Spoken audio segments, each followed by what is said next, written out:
But there was a distinct difference between love. My father could be a very loving man, but he could also be a very vicious man too. I was abused as early as age 4, and when my sister came along a year later, the abuse just carried on. My sister's actually in the audience tonight. Can you put your hand up? He would just make you feel worthless. He would berate you, tell you that you had nothing of value to contribute. You were a child. What do you know? Go away. You know, what do you think you know? You don't know anything. You're a kid. You haven't experienced enough of life to know anything of value. Go, you know, words like this, repeated messages of worthlessness. You have nothing to contribute. Don't even bother speaking. You have nothing of value to contribute. And of course, we were sexually abused, my sister and I, on top of that. So that just reinforced the feelings of worthlessness. Men, women, children of the world, I love you.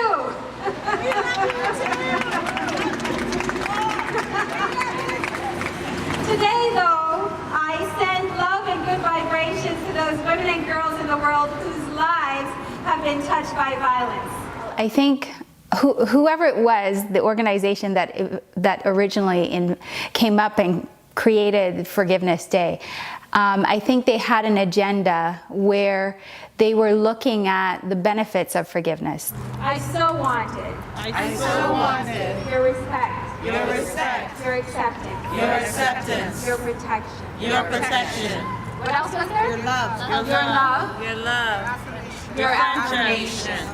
Instead of the violation, the sexual abuse, the emotional abuse. They were also looking at the godliness of forgiveness. And so once I looked up and saw that Forgiveness Day was on that particular day, I was really excited. I was aware that it existed before, but our day was really about offering a very practical approach to forgiveness, that oftentimes we're told we should forgive, but we don't have that step-by-step, here is what you do. I was inspired to create a day where we could all come together, recognize the violence that a lot of women had experienced, and then together, in a peaceful way, release and heal ourselves, and then send out what I call a prayerful vibration to all the men in the world.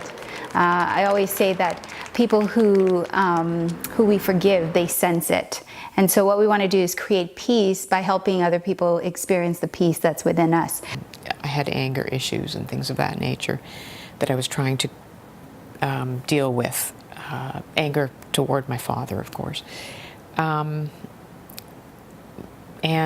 my way of dealing with it was substance abuse. So I was into alcohol and drugs very heavily. So then, you know, how time flies is the saying, you know that. Before I knew it, 10 years were behind my husband and I. We had a large circle of friends. All we did was work and party. That's what we did. So that sort of just kind of fed into, you know, I had sort of been going on and off to therapy for the anger, and then these flashback memories started to come, and I knew something was wrong. Back in the day, of course, this is going back into the, you know, when I was born was 56. So back in those days, they called it manic depressive. It's better known today as bipolar. My father was bipolar. Well, my mother's passed away as well now, so when the news broke, when the news came out, when my sister and I finally pieced the puzzle together and had the full picture, my mother didn't really want to accept it. She was a very positive person. I'll always be grateful for that, because she was a nice counterbalance to my father's erratic mood swings. So she was a positive influence in my life, but she was also a person who lived in denial. And when I was a child, I thought that that was a rather silly way to live your life, but I didn't understand. I didn't understand what it was she was going through. She was going through the same abuse from my father. Yeah, she wasn't really anywhere in it, unfortunately. She claims she didn't know about it, so I guess I have to believe her if that's what she told me. I'm ready to rise. I'm ready to rise. And not only rise, but shine. I not only rise, but shine. So I had a moment with my mother that was quite violent. I called it a violation that was uncalled for. When I was 15, I was celebrating Ben Johnson's Seoul, Korea win of the gold medal. He ran the 100-meter race and he won. And I had a project at school. You know, we all do speeches and stuff like that. And my project was to do a speech on Ben Johnson. And that night, I wanted to simply record his win. And so I grabbed a VCR, stuck it in my mother's VHS. You probably don't even know what a VHS looks like. But, you know, you stick it in there and you record it. And that night she came home and she just became enraged because it had one of her favorite movies, and as she watched it, Ben Johnson showed up instead of her movie. And, you know, she lost complete control. And so here I was sleeping in the middle of, in the most vulnerable position that you can be in. I'm sleeping on my stomach, and she comes in, and because of the rage that she's in and the loss of control, she beats me. First with her fist, then with an object, and it goes on for a little longer than it should have, like way longer than it should have. And so in that moment, there's a complete violation of your soul, your mind, your spirit. You're kind of going, what did I do wrong to deserve any of this?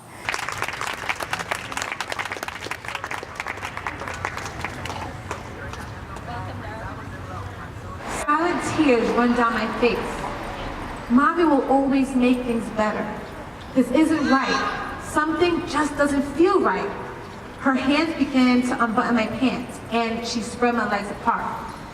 Something doesn't feel right. She pushed her finger inside. My body tenses like a frozen ice cube. I'm falling. I have fallen. I'm breaking. I'm broken.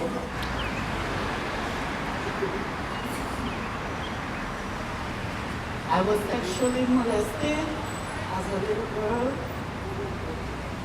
That the person that was supposed to protect me, I realized I had to forgive my abusers, because forgiveness actually has nothing whatsoever to do with my abusers, but rather has everything to do with me forgiving my abusers. There was a pastor who sexually molested a young boy, and he brainwashed me saying that I should lie to my parents and spend time with him. I want to remind everyone that if you forgive your aggressor, it doesn't mean you should be friends with them. It doesn't mean that they have a free pass in life. Justice still needs to be served and boundaries still need to be set. Because I thought forgiveness was condoning, was releasing my father. But in actual fact, forgiveness is to release myself from the pain, from the prison that the pain holds me in. So as she has experienced that, now I experience it, but now I have to stop it. I have to say, like, it ends here. And the forgiveness process did that for me, where I no longer rage. I no longer am trapped in that process of being angry all the time because of this thing that was done to me. And so a lot of times we're experiencing these generational things and we can't even place it. We can't even know it. And to also feel compassion for him too, because he had been abused himself. He was abused by his mother. And then further back, she was abused by someone in her family, probably her father. And the chain just goes back and back and back. So understanding that part of it helped me to understand my father and not condone the behavior, but understand that he could only act from the level of development that he was at. Speaking out about it helps call it out, helps bring it out to the open so that we can relay the message that it's not okay. It's got to stop. Trying to figure out. I think we need to who I was. The good accept. news It's the realization acceptance. It's that I acceptance of the can't change fact it. that I can't change everyone is what's different, happening. The only thing that I can that we change all is have a how story I to react tell, to it. that we're all Rise worthy, above it. that And we all leave it matter, behind, because that who we all we have are, voice. who we are.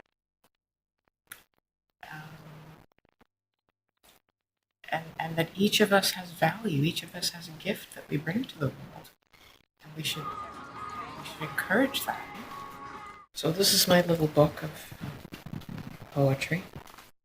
I feel very honored that you've asked me to read my poems. I'm going to read the poem that I was going to read that night at the vigil, but we ran out of time, as you know. So this poem is called The Light of Truth. Feel the love that flows from me. Felt with the heart, its warmth will be. The essence that heals far and wide. Truth and grace shall be your guide. Travel my tiny point of light. Near and far, split the night. Clear the mist that hangs there still. Touch all hearts with your will. Touch me, tiny point of light. Fill me with your energy bright. Light the dark so all may see that which they are meant to be. As a flower opens for the sun, truth reveal and become our path so that we will finally see all that we are meant to be.